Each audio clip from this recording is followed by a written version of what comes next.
when Michael Ignatieff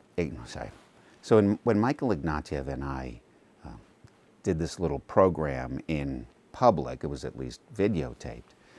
It was for alumni I'll say this again. What year did we do it? It was 2014? 2014. So Michael Ignatieff was a part of the Kennedy School factory. So Michael, factory is right. So Michael Ignatieff was a part of the Kennedy School faculty. He had been here for quite a while, and then he went back to Canada, where he became the leader of the Liberal Party. And folks expected him to be not only the leader of the party, but possibly the Prime Minister of Canada. He lost that race and came back to the school. We talked a lot about what it was like to be in public office, both in the theory of what he'd expected, he's a great scholar, and then the practice of actually being there. And in our conversations, what Michael Ignatieff was describing in the party caucus meetings was really eye-opening, that transparency, folks coming in and watching what's happening, even within his party caucus, destroyed the ability to have real deliberation. Right? So if that's happening within a party caucus, what do you think happens in the legislature as a whole? And I already suspected for a long time that the reforms of the 1970s had done a lot of damage to deliberation, to the ability of folks to work across the aisle. I thought that, these reforms had done huge damage to American confidence. So Michael and I were talking about it, and we had to put together some kind of a program for our alumni gathering, and we just did this. It was interesting that there were people in the room as well who were talking about the consequences of transparency, open meeting laws, and so forth in the deliberations in city councils, right, or in planning board meetings. Yeah, we ought to have openness, but sometimes that transparency is designed to serve someone else's interest. At the state level, and certainly in California right now, where their open meeting laws are ridiculous, it's inconceivable that 3 members of a board are going to get together and have a conversation about anything. It has to be a public meeting. So they can't get anything done. It empowers somebody. Who does that kind of rule empower? Well, the moneyed interests who are controlling some of those things. It empowers the executive branch because now the governor can come on in and say, this is what you're going to be doing. It undermines the independent legitimacy of the deliberations that could happen within these committees, these boards. So, Michael Ignatieff and I saw something very similar happening in Canada and in the United States. What we need is to find deliberative spaces where legislators can be beholden to the true interests of their constituents, as opposed to have to preen and display their fidelity to lobbyists and special moneyed interests. When I was young, you've heard this quote, I'm sure everyone has, right? Allegedly, Bismarck said that there are 2 things you don't want to see being made, right? Sausage and laws. Well, if you see sausage being made, it doesn't destroy the quality of the sausage. But if you see laws being made, it affects in really negative ways sometimes, not always, but in really negative ways sometimes, how lawmakers put coalitions together, how they solve problems. This rabid transparency has destroyed the sausage of lawmaking. We need to find a way to create those safe, deliberative spaces again that existed before the 1970 Act in Congress. And then don't forget, the 1970 Act radiates out into all the states so that within 10 years they're all falling victim to the same kind of incentivized manipulation from lobbied interests. We've got to find a way back to real legislating and not this public preening for big dollars. Great. That sounded more like a fucking infomercial. So I'll just answer questions now. No, that's great. That's Yeah. absolutely great. And remember that, just so you know, you'll be able to edit any of this. I'm not going to hold you to anything here. We're going to use a lot of this just to start to build our framework Sure. for the Right. documentary itself. So Yeah. having you saying things, and we'll put stuff on top, and then maybe we'll talk again in March or Right. April or May. Follow up. But you've mentioned a couple things in the talk we gave in 2016. You know, where I felt maybe might have been a little more time limited that I was fascinated by. You spoke about how the founding fathers worked in closed sessions, and so maybe color a little better than that. Then I'll hit you with another topic. So you mentioned something about the founding fathers in closed sessions. Yeah, but somebody else has certainly said that by now, right? That's such a great story. And it's in the Midwest article, or in the Midwest paper. Yeah. All right. You don't want to say anything? No, I'd be happy to. I'm assuming it's so obvious you're going to have anybody talk about it. Huh. All right. Fine. Oh, so you want to talk about it now?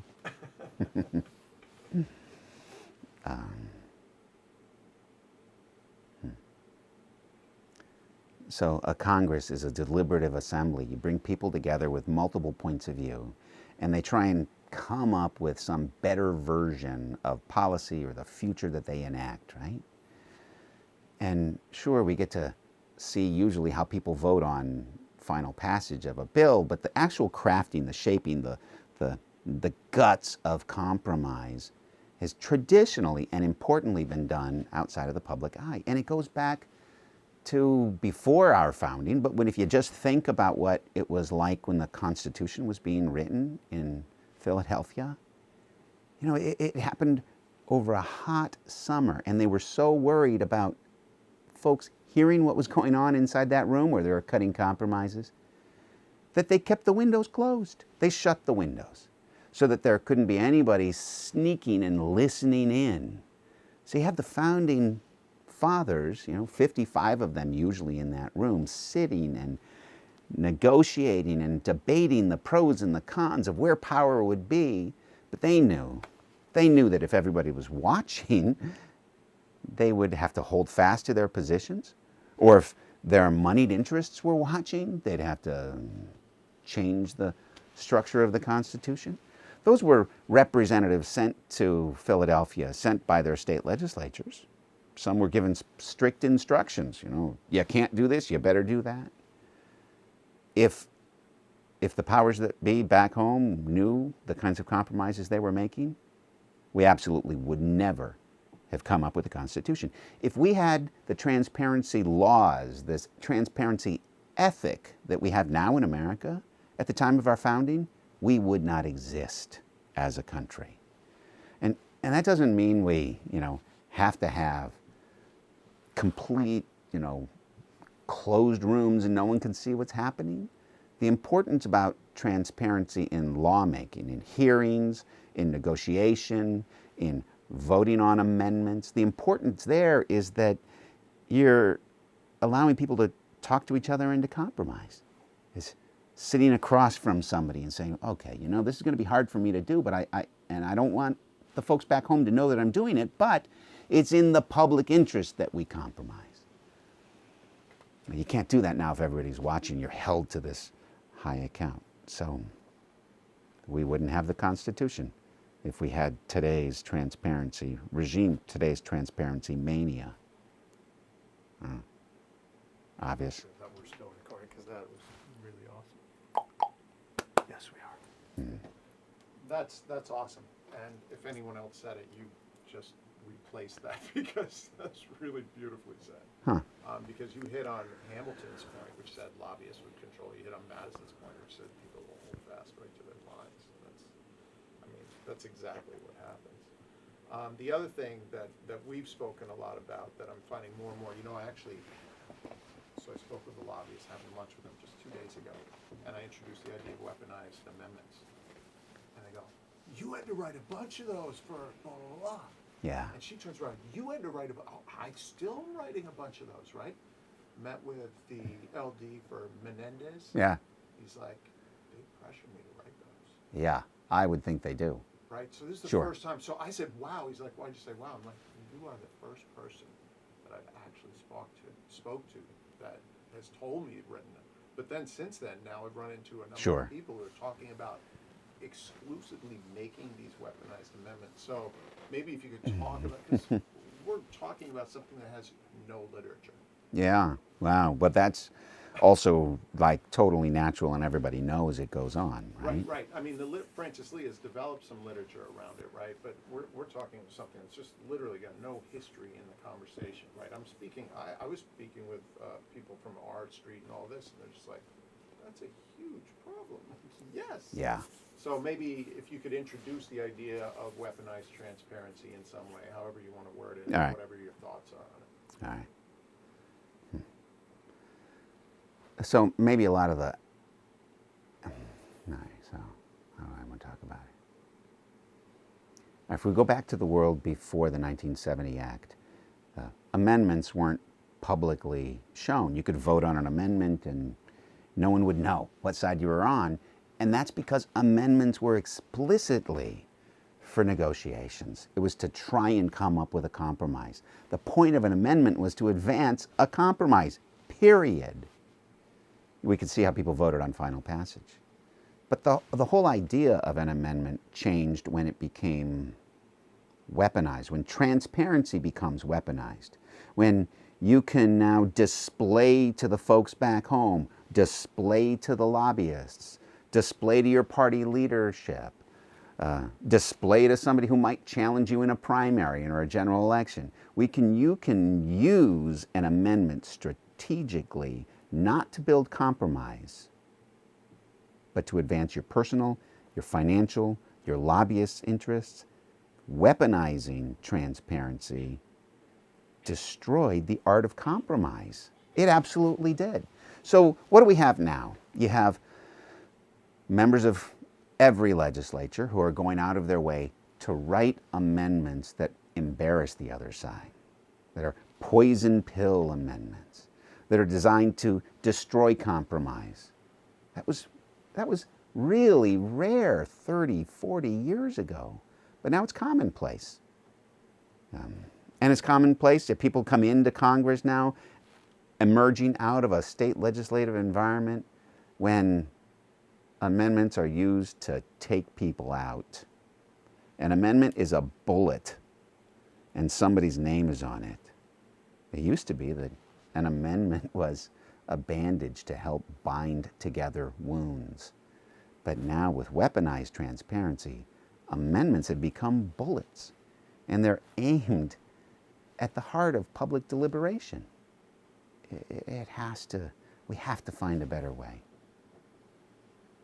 All right, that sounded crappy, but there you go. No, that was pretty awesome. Ask me specifics. I'm I'm kind of going like, it's still mind-blowing. Like I could think about it all day and I won't be able to produce what you're just like, you like throw it out, right? It's so amazing. The ability to put words together. What would you say? Ask hey, what? speaking, there you go. Speaking of, I mean, you're right there, brother. I got Every cash day in I my seen you. pocket. Have you heard that Hamilton song, In the Room Where It Happens? Yes. I think you sent me the link the first time, or somebody else did. I don't have a link of it. I still have to get a copy of it. Oh. But you know how the game is played, sausage is made. Two people were angry, then they walk into the room together, and the compromise is done. Yeah. Right? Yeah. They do it with a little bit of sort of like, maybe that was bad, but there is a little bit of maybe that was good. Yeah. Number one song of 1971. Did I tell you that one? No. Let the sun shine in. Oh, awesome. Let the sun shine. Oh, It's that's nothing great. to do with, That's Rock awesome. Brewers, but- No, but you definitely have to use that shit. I know, no, there's so much crazy stuff. So Yeah. it's the introduction of DC's Swamp Thing characters, 1970. You know, Really? Awesome. there's so many weird things like that. 1973, once we get behind Closed doors, and you let your hair. right? You can Yeah. actually do what you want to finally do. Okay, so maybe take us a bit to what you see the results of this could be today. I mean, we've seen a lot of metrics blowing up, and you've mentioned some of this, but where are we today? What are we seeing? How does this affect Congress today? And you could take individual examples, general things, but anything where you feel sort of like we've spoken a lot about the past in the 70s. You know, what's going on now where this is Yeah. this is happening? So if the work of real legislating is compromise, that is absolutely what happens if you want to have a decent piece of legislation in a state legislature, in the city council, in Congress, in international parliaments. You have to be able to nurture compromise. And transparency at the level of meetings that are supposed to enable compromise, and transparency with votes that were designed on amendments to create compromise. That has poisoned the process by making it public, and you see just a horrible impact on lawmaking. And yet, laws are still being written. Many of them are good. Some legislatures are getting a lot done. How's it happening? Well, if you're designed as a system to actually create good public policy, and lawmakers really do care about that, and it still does happen, not as often as in the past, how and where does it happen? Behind closed doors. So when compromises are being made, it's done in a much smaller clique than it used to be. It's done with the leadership of the House, the leadership of a chamber, the chair of the committee. 40 years ago, compromise involved a much broader group of the legislatures or of the city councils. But now, compromise is hidden in bathroom breaks. It's hidden at a secret breakfast meeting. It's hidden through some text messages. We can't see it actually happen. So laws are still being done, but in a way that undermines confidence and sort of the broader reaching coalitions that could happen. In the last 25 years, we've seen a great decrease in the usefulness of legislatures. It's harder for them to get anything done. And at the same time, across all of our state legislatures, and absolutely in Congress, you have a huge centralization of power in the speaker, the minority leader, a couple of the key committee chairs. Why is that? Because they have to get some things done. Now they're in charge of the compromises that are going to be cut, the deliberation that might actually happen, and it's only a handful of people. So laws are still being written, but the good laws, the laws that make a difference, are written without the public seeing, with a much smaller circle. And I think that's dangerous as well. So if transparency opens it up so everybody can see what we're doing and ruins the process, if you're going to get anything done, now you centralize and keep that part secret. It's a tough workaround.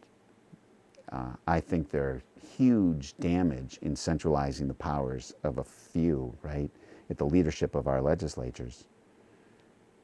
But unless we find real deliberative spaces where lawmakers can get together and compromise and not be under the gun from lobbyists, unless we do that, we're just going to have ever more powerful, small, closed-off leadership cliques, and that's not healthy for democracy. That more or less makes sense? Yeah, no, that's great. I was just thinking if there's any sort of examples of any special situation. I mean, I like to focus on the tax laws or the NRA. I don't know if there's anything where it sort of makes real, a real crystal clear case for you. Like when I just spoke in New Orleans. Well, let's give it, talk about tax laws, right? We don't have to go all that far back, right? So the tax laws in the late 60s very carefully, closely drawn in the House of Representatives, for example, by the chair of the Ways and Means Committee, who worked closely with Republicans. He was a Democrat. A lot of authority was ceded down to the Ways and Means Committees when they sort of created legislation on taxes. And after the openness reforms, the next big reform happening in 1978 with tax reform, and public hearings around these tax policies, and immediately see sort of this grandstanding taking place in the mid-1970s around tax reform. You take that to today, right, where the power has become centralized in the hands of very few, and especially the speaker, the speaker's leadership team. How did we write the tax bill in 2017? Was it 2017 or 2018? 2017. Right. So how did we write the tax bill in 2017? Where in the past we would have involved committees, it was written with a secret little clique controlled by the leadership, with the results not seen by anybody until the very end. They couldn't even trust their own folks to sort of show what was happening with this tax policy. In the past, you know, and it's not all that long ago, you would find legislation that was written in the House and the Senate, and then they would have a conference committee where they would try and iron out the differences. And of course, the conference committees are also public, so people get to go see how they're operating. The real work of conference committees would happen during their breaks, especially in the bathrooms. They would have the deals that were cut, and then they would go out in public and sort of say, here's what we did.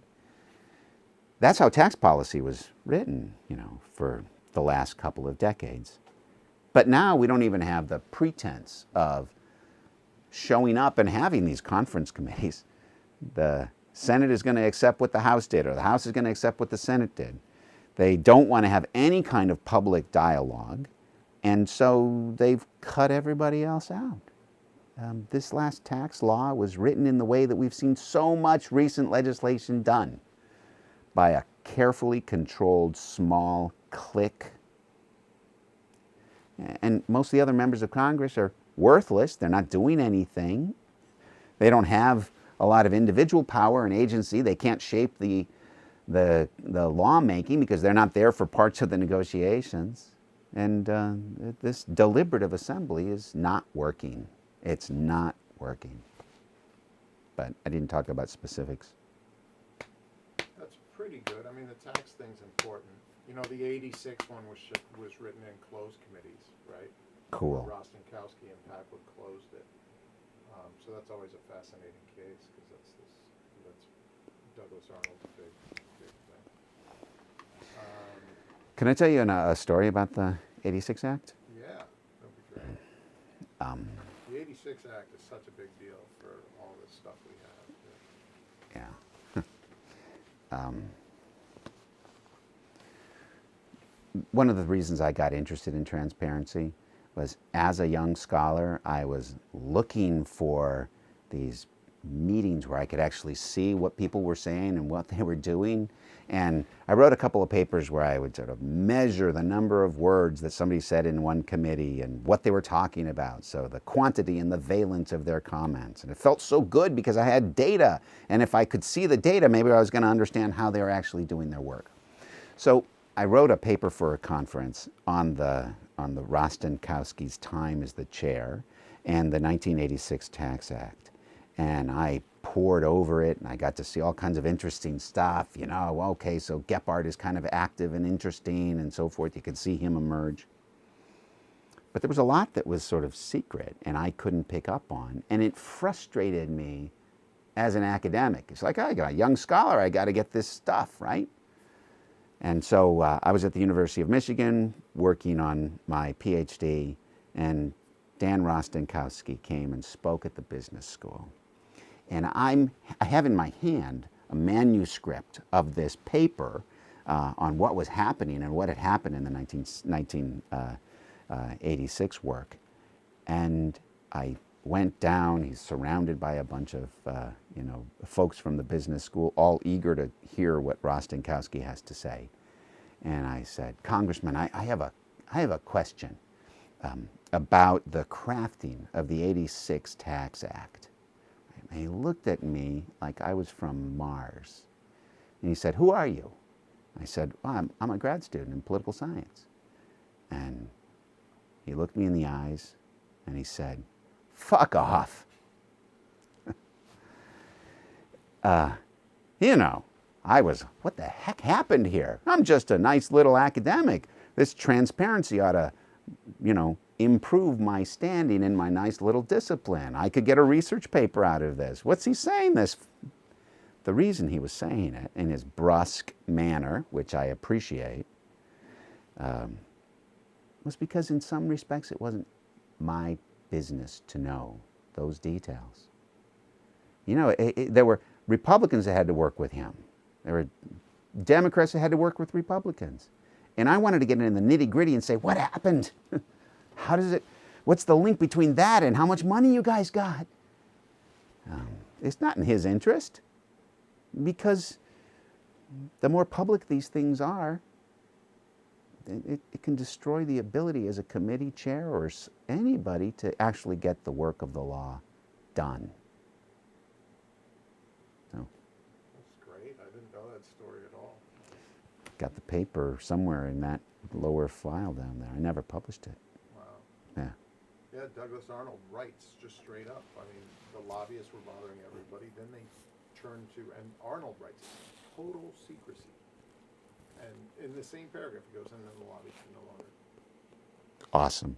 Total secrecy. Total secrecy. I don't even know what that means, but Arnold's pretty nervous about writing something like that. We got to actually nail that. I mean, that's a great moment that you can talk about, right? That's a great moment, because at that time you still had a handful of lawmakers who remembered the good old days, Right, and what's fascinating is you have these two scholars you might have heard of named Hacker and Pearson who look at that act as the central moment when government's working.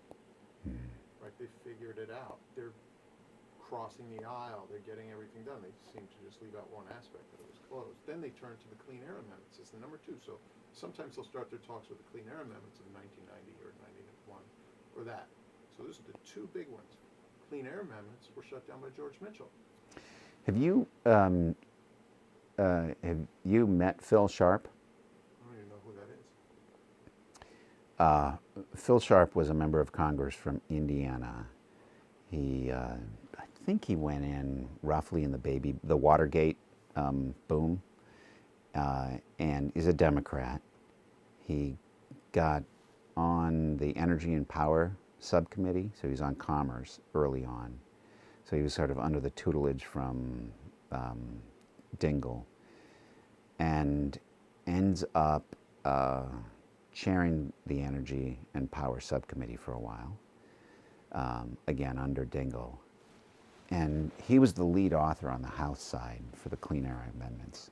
After he served there, he came to the Kennedy School for a while, worked at the IOP, and then left to head Resources for the Future. Was that was his Natural Resources for the Future? I can't remember the name of it, in Baltimore and DC. And he's just stepped down from that. He is a trained political scientist, so that's kind of cool. He's got a PhD in political science. And he was there for 20 years as a member of Congress. And then he stepped out and he was a, lobbyist / entrepreneur in that space. And for your purposes, he is incredibly open and honest. And I saw him in DC a month ago. I don't think he cares anymore what he says. He doesn't have to say anything. He doesn't have to report to any board. He doesn't have constituents anymore. And if you want the inside story of how those negotiations worked or didn't work, he was at the table for every single one of them. And I'd be happy to put you in touch with Phil. I will remember that, certainly for March and April. Dingell was the guy who worked with Mitchell to shut the doors. Cool. So just luckily found someone, because I imagine there's a number of these events and people don't even think to write about it. Yeah, sure.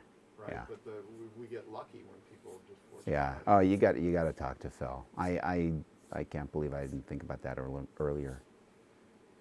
Yeah. I think we're probably pretty good for today, unless there's something that you can think of. So there Hopefully is something I do want to say, because this is something I was so excited about at the time. I was talking about unintended consequences, but foreseeable consequences. All right. Well, two of them. You do mention the scholars too, who were writing at the time, can sort of skip over it. Maybe we say something about that too, which is nice. All right. So when I was younger and absolutely believed in clean government, good government, still do believe in good government and clean government, but I was involved in Common Cause on the national board. I was the treasurer of the Michigan chapter of Common Cause when I was in graduate school. And during those eras of reform, there were some that looked pretty good to me as well. Things like, we want to, if there's a discharge petition, to get a bill out of a committee, either in a state legislature or at the federal level, traditionally those things were all secret, so they would be held at the clerk's desk, and then people would sign it. And as soon as you had a majority of the body, a majority of how many people were in the legislature, in the Congress, in the House, for example, 218, as soon as you hit 218, then the bill's going to get sprung from the committee, so nobody can stop it or block it for whatever interests, nefarious interests they have. I thought, what a great idea. Well, an unintended consequence, maybe, but certainly a foreseeable consequence was that by making the names of people who signed the secret letter public, not only are you telling the news media, great, but more importantly, you're telling the leadership and you're telling the committee chair that I am standing right behind you with a knife and I'm ready to stab you in the back. And so this good government reform, which I thought was a great idea, actually has virtually shut down discharge petitions. And who loves the discharge petitions best, most? The leadership in the state legislature, the leadership of the parties, the committee chairs, because now they know who's out to get them.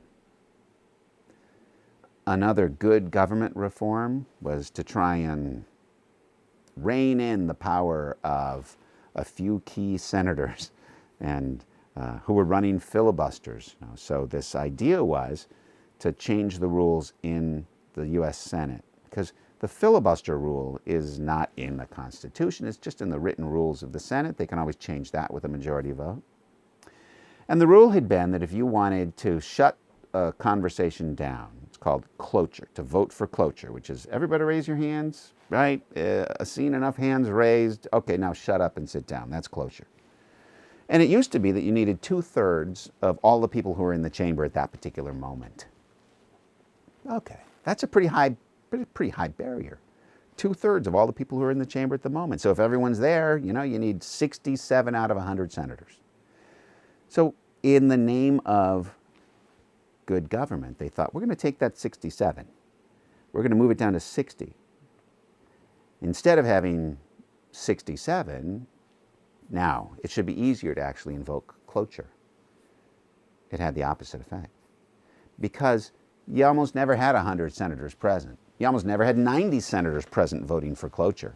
2/3 of whatever that number was almost always under the number 60. So by going from 2/3 of those present to actually a hard number of 60, instead of making it less likely you're going to have these filibusters, they made it dramatically more likely and more rewarding to filibuster. And that's an unintended consequence, but it was a completely foreseeable one. Well, there are plenty of foreseeable consequences to transparency. And we just have to be honest with each other about it. Maybe our intentions were good, right? But we should have seen that we were poisoning the process of deliberation and that we were enabling lobbyists and big-moneyed interests, that most of our lawmakers now are having a constant eye saying, where's my next big campaign contribution coming from? I don't want them running that person against me.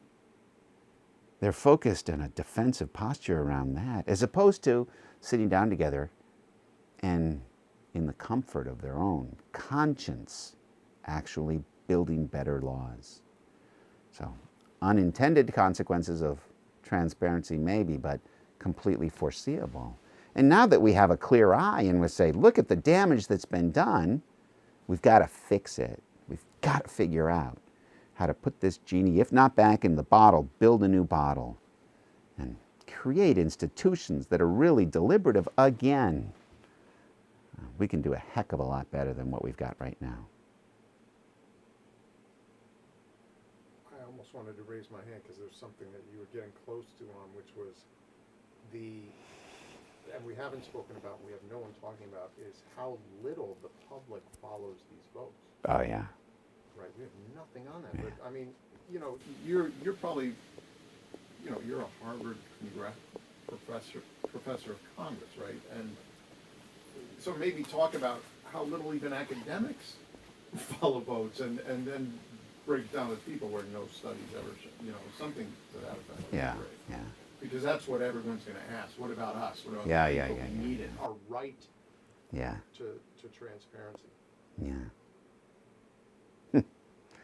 There's this strange idea that people have a right to know everything that's actually happening in the lawmaking process. Well, that's folly. And we know that our country wouldn't exist if everybody exercised some alleged right to know what was happening when the Constitution was being written, or when important pieces of laws were being crafted. I think our history would be hardly even existing as a country if we had those kinds of transparency laws. Do we have a right to know what our lawmakers are doing? Absolutely. In many respects, we ought to know, right? We ought to know how they voted on the final version of a bill. That's true. We certainly ought to know in real time where their money's coming from, because you pay the piper, you pick the tune, right? There's some pretty big tune pickers out there right now. So I want to know, where's that money coming from?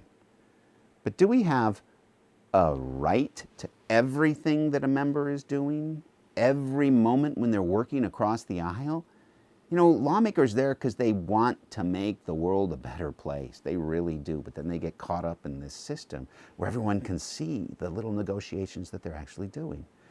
I pay closer attention to Congress on a day-to-day basis than overwhelmingly most of the academics and many of the members of my little subfield looking at Congress, because I talk to members of Congress all the time. I have to put together a new members of Congress program that we're running again really soon.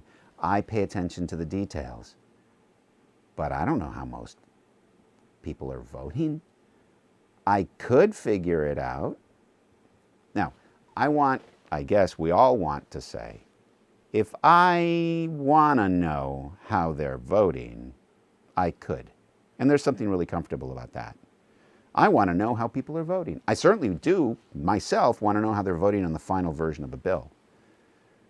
And people really want to know how people are voting on, the shaping of amendments. But there's a big difference between citizens wanting to know something and needing to know something, and then the actual ability to track how your lawmakers are voting. You'd have to have it as a full-time job just to follow, a handful of legislators and see what are they doing. You wouldn't be able to have a life, a job, a family if you were monitoring every activity of every member. It's not in my interest as a citizen to spend all my time monitoring, what my legislator is doing. But whose interest is it in to monitor everything that they're doing? Well, if you run a special interest group and your job is to defend a tax break for a small industry of cherry pickers, well, guess what? You're going to know how everybody is voting on those cherries, right? Whereas nobody else is really incentivized to pay attention to that level of detail. But those lawmakers know that you're paying attention to the pits, and you've ruined this whole cherry pie in the process. I want to believe that, hey, I should be able to see how laws are being made, and maybe I would actually do it. But in reality, the lawmakers aren't reading the legislation. Certainly the citizens aren't reading the details and understanding the details of the legislation. Who is? The people paid to do it on small issues, the lobbyists, the moneyed interests. We have weaponized transparency, cloaked it in the language of individual rights, and that's a dangerous place to be, because the individuals that are exercising that right are the big moneyed interest and the small petty anti-lobbyists picking apart deliberation. It's a huge mistake. More or less what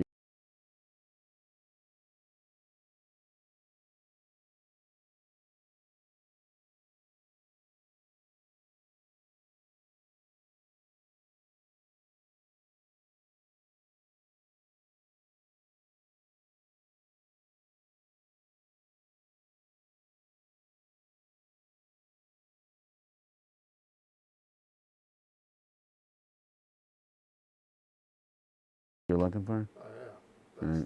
that's awesome. What else you want to talk about? I could go on forever, but I think this will give us a lot of food. I'm glad to have some of this just to have you on record. These are thoughts much richer than a lot of times when we speak, so that's great.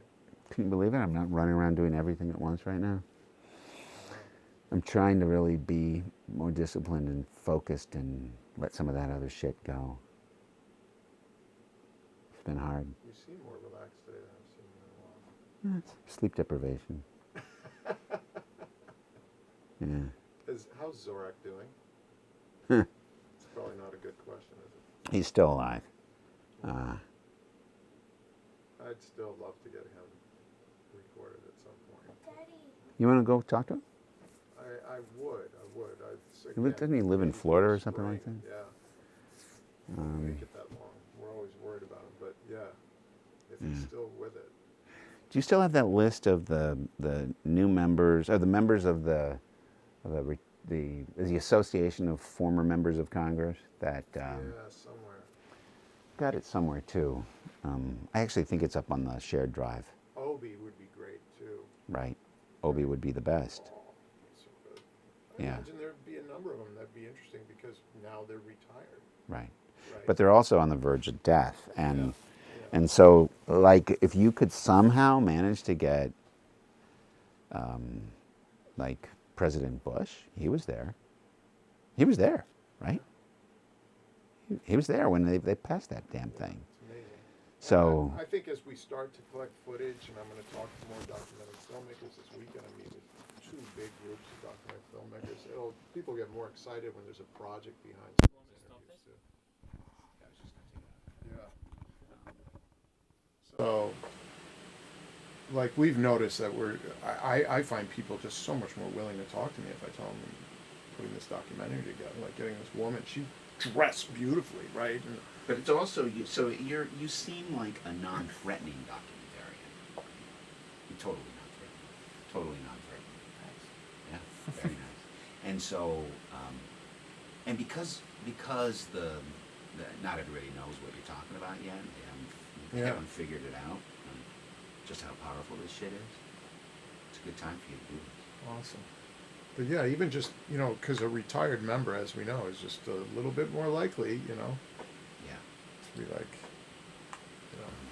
So that list. So, and I'm sure I'm going to find some big lobbyist who's just so brash they don't care, and we'll talk about it if I keep going at it long enough. But those are going to be hard to find right now.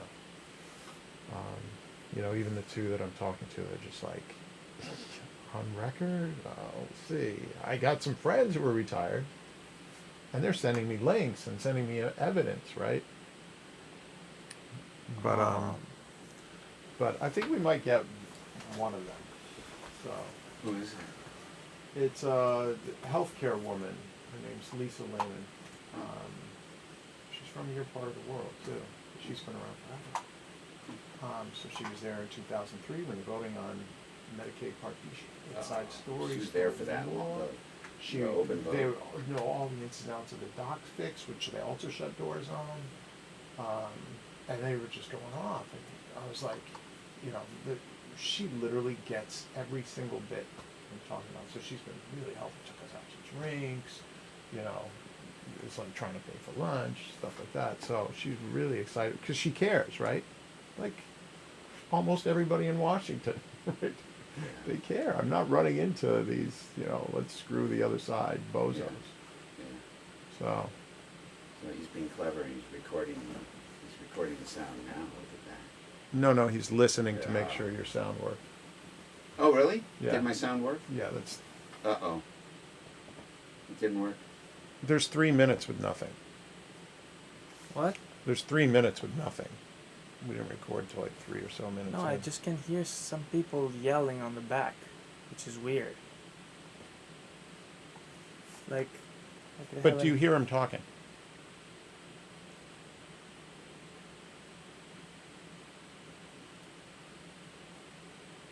Yeah. It's going to be fine.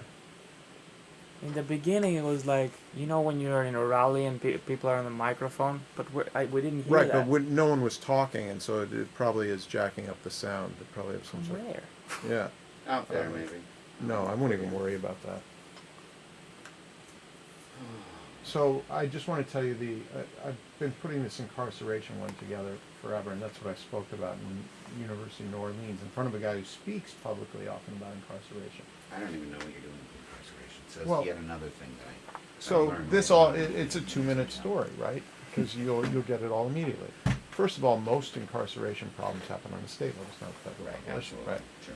But as you said in the talk, right, the states are all tumbling around the same time. But up until a few months ago, I was troubled why it jacked up in 78 and not 75 or right along with one of these things. But I'm like, oh, right, it's a state's problem, right? So it's going to tail off a little bit.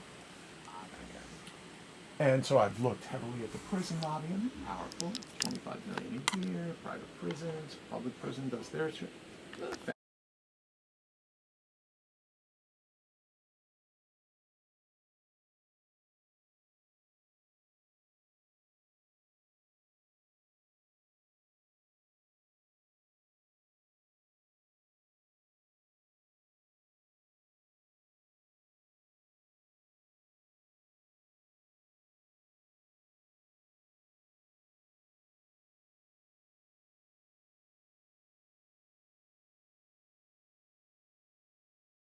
Friends, I'm not being fucking officious. Sound is recording, right? Yeah, and I'm familiar, but I can talk to you and I say, hey, James. Sorry for that. You can be however you want to probably feel. won't I use just want you to be as Hey, comfortable. James. Sorry for that. Brent did something. You other can. stuff. We probably Remember, we're won't grabbing, use much of you know, like we're the gonna be Hey putting James this stuff. in, Like Brent did some familiar stuff. Yeah, we're looking Remember, for we're moments, grabbing. basically, where You know, you're we're going to be putting this in throughout. I'm not putting feature, you so up we're going to be with looking for sound, moments, because basically, where you're from the saying. camera Right, it's the right, same right, quality. right. I'm not And putting you up with sound it's okay. because it's There's from the nothing- camera Right, it's the right, same right, quality. right, It's right. actually the And same. And phone I, not, It's okay. there's Can I nothing take it that away? of me that really works. Do you have your phone on you? I'll put mine on. Can I take it that away?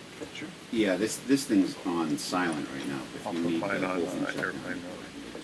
Yeah, this Can I put this it in thing's airplane on mode? silent right now. If you need the whole Actually, thing I'll shut put it down. on airplane mode. Yeah. Can I put an airplane mode? Same fingerprint.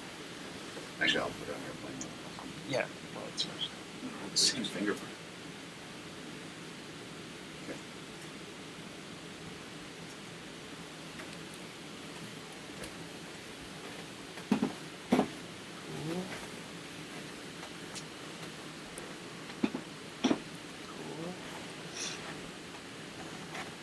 You guys are rolling. All right, so you want me to get started? Okay. You guys are rolling. So, David, All right, I always so tell you want me to get started? stories of how Yeah. I've come to this idea of transparency. So, David, I always and tell comes to transparency. stories of You how actually, I've come to this before idea I of had ever transparency considered and the problems of live transparency. talk But you actually, with Mr. before Ignatieff, I had ever probably considered pronounced his this, name wrong. did a live Michael talk. Ignatieff. Yeah, Michael Mr. Ignatieff. Ignatieff, So, I could probably pronounce I would his love name to wrong. hear And so some these of are your thoughts about Michael how Ignatieff. you So, started to come I would to love to question hear some of your question these thoughts ideas about or how think you about it in this started to manner. come to Because question It's fairly unique to have question that these video with ideas or think about it 2014. in this manner, because it's fairly unique My to have worries- that video. It's 2014. So my worries about my worries consequences of transparency. So my worries Go about back to when I was an undergraduate consequences of following transparency and studying Congress go back closely. to when I was an undergraduate. Doing that in the late 70s Following and and early studying 80s, Congress and closely. I it was was at a moment where there doing was that in still the late a lot 70s of folks who and early remembered 80s, before and the it Watergate was at a era moment reform. where there were still And a lot of the folks who textbooks were remembered written before the Watergate era Watergate reform. era So I was reforms. learning at this moment And a lot of the when textbooks we were seeing written the before the Watergate trashing era. of the old So order I was and learning the at this emergence of moment this new way of we're seeing thinking about trashing of the old order And the emergence of this new way I of never thinking about completely politics bought and in Congress. to what it was actually And saying, what we were saying. I never I completely believed bought in in good to government what it was transparency. I saying, was what the we were youngest member of the board believed in of good Common government Cause National. transparency, and I was the youngest I member worked of on the board behalf of Common good government, Cause clean National. government, better campaign finance I reforms. worked on And I behalf really of believed good that those government, things clean mattered. government, better campaign finance reform. The more you And I really spend believe time that with those things politicians matter. in the trenches, seeing how the campaigns The more you spend seeing how time with lobbyists politicians work, in the trenches, lobbyists seeing and how lobbying campaigns myself. seeing how I understand lobbyists it's a work. heck of a lot more Lobbyists and complex, nuanced than anybody. I understand it's a is heck of a teaching lot us more when we're kids. complex, nuanced. So the than anybody transparency reforms, and teaching us especially when we're the kids. that 1970 So the legislative transparency reforms, and reorganization, especially that moment when they 1970 legislative took the committee of the whole and they said, especially we're that going to moment record when they the teller took votes the committee on of the whole and they amendments. said, That we're going to happened. record You the know, teller on the surface, it votes looks like a great on idea. that The happened. reality is, you change On the lens surface, it looks like a and great people are idea. now.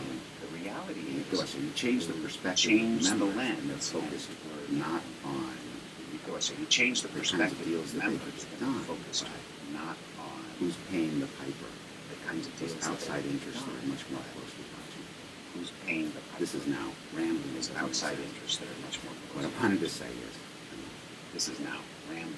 if I had been a young scholar What I working wanted in to the say area is, of improving Congress, which is what I think if I've I done had as been a young scholar middle-aged working and now in the area older scholar, but if I had been Congress, around which as is what I a think young I've done academic, as a middle-aged and now 1970 older reform scholar, but if I had been around I as a probably young would have said, academic, what a great idea. 1970 You know, fabulous idea. Let probably the American would have said, public what a see what's great actually idea. happening. You know, You know, fabulous. don't let anyone hide behind Let the their American votes. public see what's actually happening. There Don't are let anyone hide in congressional behind their reforms, there votes. are unintended consequences. There and there are are a lot of them, congressional right? reforms. But there are also unintended foreseeable consequences, and there are a lot of them, right? Certainly, But there are the also havoc foreseeable that has happened to consequences. deliberation, to Certainly, compromise, to the friendliness havoc among that has happened legislators, to to deliberation, the to compromise, incredible to empowerment of friendliness lobbyists among and money. legislators, All of that flowing to from the the 1970 incredible legislative. empowerment of lobbyists and money. All of that flowing from the was 1970 foreseeable. legislative. It was All of that probably it was even foreseeable. an intended consequence It was of probably lobbyists who were an promoting that intended reform. consequence. Of course, everyone believes in good Lobbyists government, openness, and so forth. But Of course, They everyone sold a believes in bill good of government, goods openness, and so forth. that But made the power of lobbyists they sold a bill of goods just that explode. made the power of lobbyists.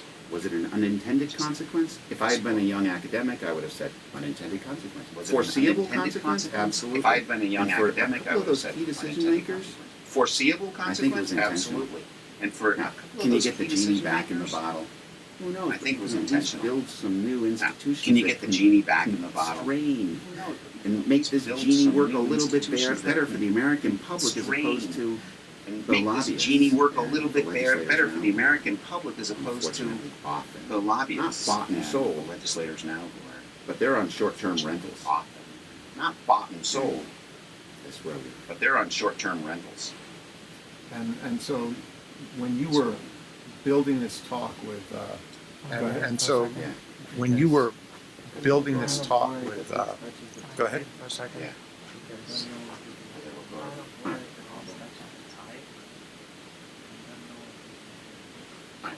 Yeah.